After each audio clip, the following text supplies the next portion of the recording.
first and foremost, I join everyone in asking that we pray for Mindanao. And of course, we have to put faith into action, meaning there's no help that is too small or too big. So kung ano man maitutulong natin, of course kami sa 12 ay nag-uusap-usap paano mag-work together, and then we're all calling people we know there, whether they're organizations like churches, schools, or yung mga individual leaders. And really, I'd like to focus on that the next few days and also give the national government, despite political differences or grave issues of graft and corruption, yung flood control scandal. I'll answer a few questions and say something about the state we're in. But I think we really need to focus on Mindanao. One more matter on that, I had a bill, di ba? Have a bill na magkaroon ng emergency response department. Kasi kung makikita nyo, from the simple name, no, NDRRMC, bagong masabi, napakahaba eh. Di ba? Sa US, it's simple 911, tapos i-connect ka na. And then kung makikita mo, although they're always doing a good job, it's all ad hoc, at saka yung iba-ibang ahensya like say DSWD, they do a good job, but they have a full-time job sa mga indigents at saka marginalized sa society eh. And the other thing is, napakagaling na natin sa relief, no, as long as we have the access to the area, no. Pero mahina tayo sa rehabilitation.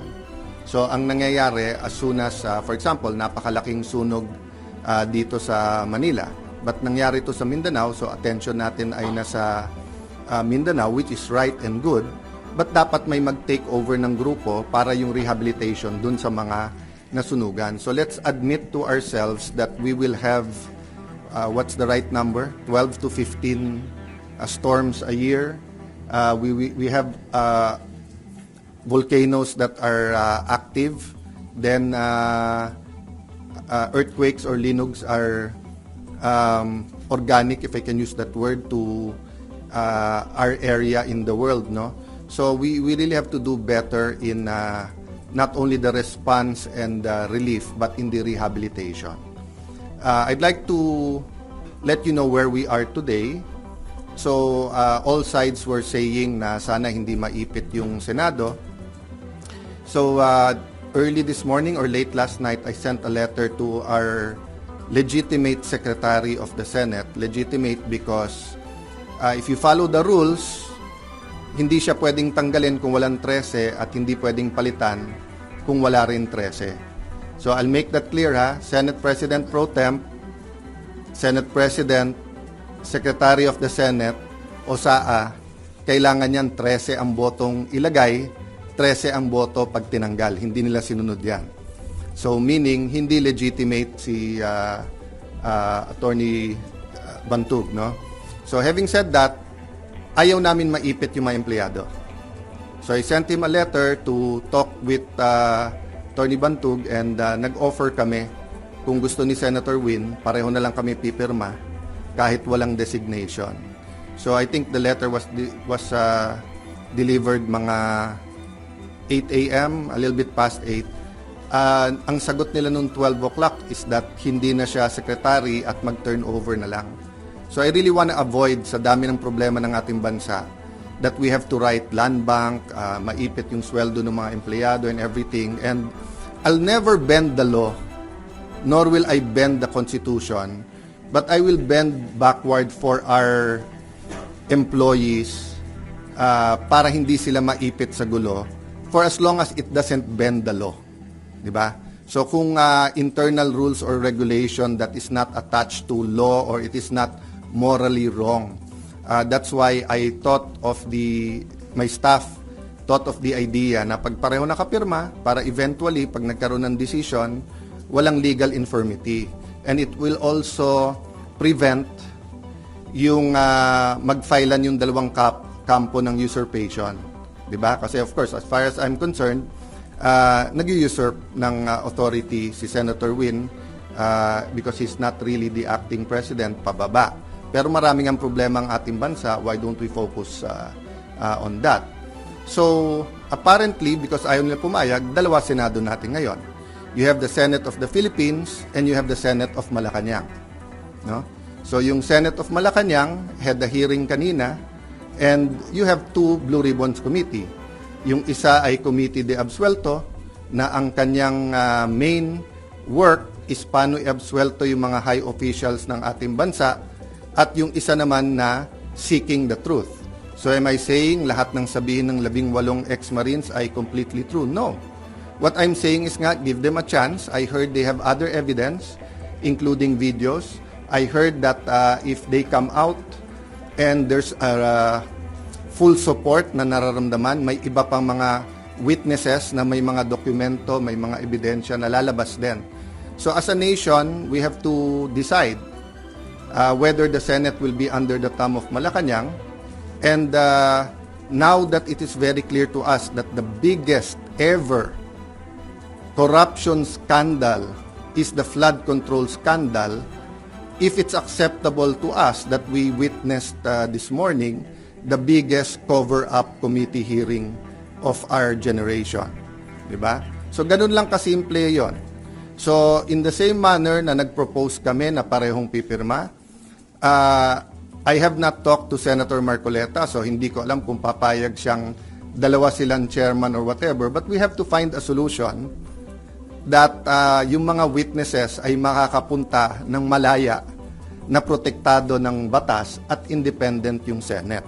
Having said that, mahaba panahon, as I said kanina, let's focus on Mindanao and on the relief and rehabilitation, especially kung may mga lives that are at stake now because dun sa mga buildings. I don't think all of us fully know the extent so far. Nakikita lang natin yung mga videos, no? So hanggang dun lang muna, we will continue with our meetings. We will focus muna on Mindanao. I am not sure when the next hearing ng Blue Ribbon led by the subcommittee by Senator Marcoleta is. I'm expecting to know soon, but definitely knowing what's happening in Mindanao will have an impact on our decision kasi priority yun.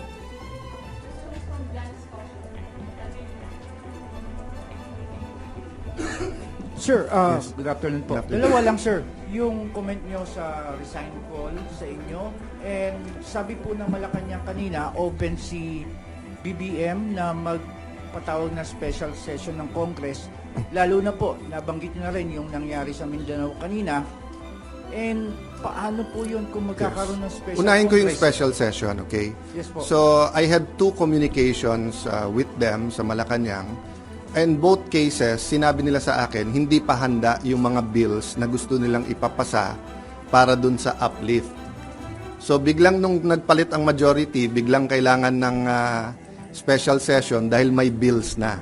Actually, kung may official silang bills, dapat na i-file na yon para na-refer na sa committee, di ba? So, sabi nila, inaayos pa nila.